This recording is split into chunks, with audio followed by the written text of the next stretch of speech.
আসসালামু আলাইকুম ভিউয়ার্স। এইবারের সরকারি চাকুরিজীবী, পেনশনভোগী এবং শিক্ষক কর্মচারীদের জন্য এলো এক বিশাল স্বস্তির খবর। সরকার তার পূর্বের সিদ্ধান্ত পরিবর্তন করে বিশেষ আর্থিক সুবিধা আরও বাড়িয়েছে। আজকের এই ভিডিওতে আমরা বিস্তারিত জানব কারা কারা এই বর্ধিত সুবিধার আওতায় আসছেন, চাকুরিরতরা এখন ঠিক কত টাকা বেশি পাবেন, পেনশনভোগী এবং এমপিওভুক্ত শিক্ষকদের জন্য কী সুখবর রয়েছে। তাই আপনার বা আপনার পরিবারের কেউ যদি এর সাথে যুক্ত থাকেন তাহলে ভিডিওটি শেষ পর্যন্ত অবশ্যই দেখুন। গত সোমবার 23শে জুন অর্থ মন্ত্রণালয় একটি সংশোধিত প্রজ্ঞাপন জারি করেছে। এর আগে 3রা জুন একটি প্রজ্ঞাপন জারি করা হয়েছিল, কিন্তু এবারের সংশোধনীতে সুবিধার পরিমাণ অনেকটাই বাড়ানো হয়েছে। প্রথমেই আসি চাকুরিরত কর্মকর্তা কর্মচারীদের কথায়। আগের ঘোষণা অনুযায়ী চাকুরিরতরা মাসে ন্যূনতম 1000 টাকা বিশেষ সুবিধা পেতেন, কিন্তু নতুন সিদ্ধান্ত অনুযায়ী সেই পরিমাণ বাড়িয়ে ন্যূনতম 1500 টাকা করা হয়েছে। অর্থাৎ আপনার মাসিক আয় সরাসরি 500 টাকা বেড়ে যাচ্ছে।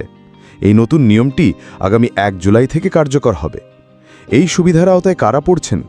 সরকারি বেসামরিক কর্মকর্তা কর্মচারী, স্বায়ত্তশাসিত ও রাষ্ট্রায়ত্ত প্রতিষ্ঠান, বিভিন্ন ব্যাংক, বিমা ও আর্থিক প্রতিষ্ঠান, এমনকি বর্ডার গার্ড বাংলাদেশ, বিজিবি ও পুলিশ বাহিনীর সদস্যরাও এই বর্ধিত সুবিধা পাবেন।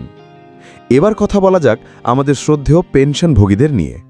তাদের জন্য রয়েছে দারুণ খবর।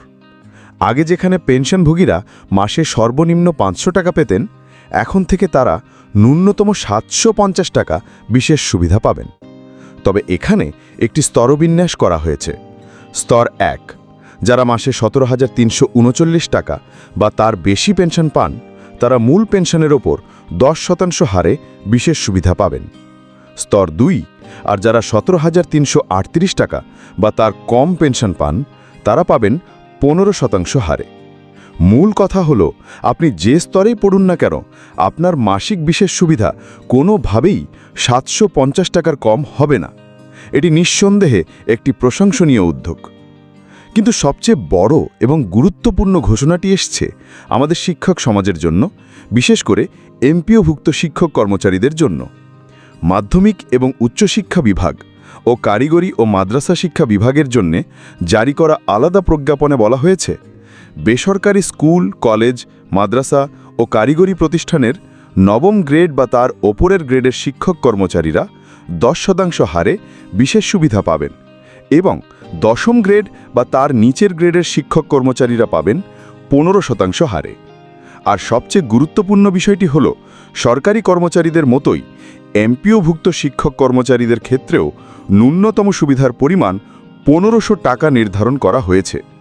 অর্থাৎ কোনো শিক্ষক বা কর্মচারী এর চেয়ে কম টাকা পাবেন না। এটি এমপিওভুক্ত শিক্ষকদের জন্য একটি ঐতিহাসিক এবং যুগান্তকারী সিদ্ধান্ত।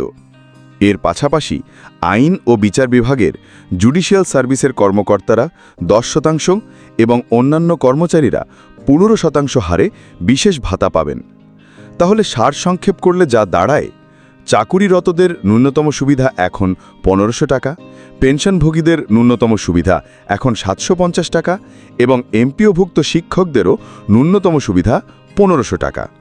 এই সিদ্ধান্তগুলো দেশের লাখ লাখ পরিবারের জন্য এই কঠিন সময়ে নিঃসন্দেহে বড় একটি স্বস্তি নিয়ে আসবে। সরকারের এই পদক্ষেপ নিয়ে আপনার মতামত কি? নিচে কমেন্ট করে আমাদের জানাতে ভুলবেন না। ভিডিওটি তথ্যবহুল মনে হলে অবশ্যই একটি লাইক দিন এবং আপনার পরিচিত সরকারি চাকুরিজীবী, পেনশনভোগী বা শিক্ষকদের সাথে শেয়ার করুন, যাতে তারাও এই সুখবরটি জানতে পারে। আর এই ধরনের গুরুত্বপূর্ণ আপডেট সবার আগে পেতে আমাদের চ্যানেলটি সাবস্ক্রাইব করে বেল আইকনটি প্রেস করে রাখুন। দেখা হবে পরের ভিডিওতে। ধন্যবাদ।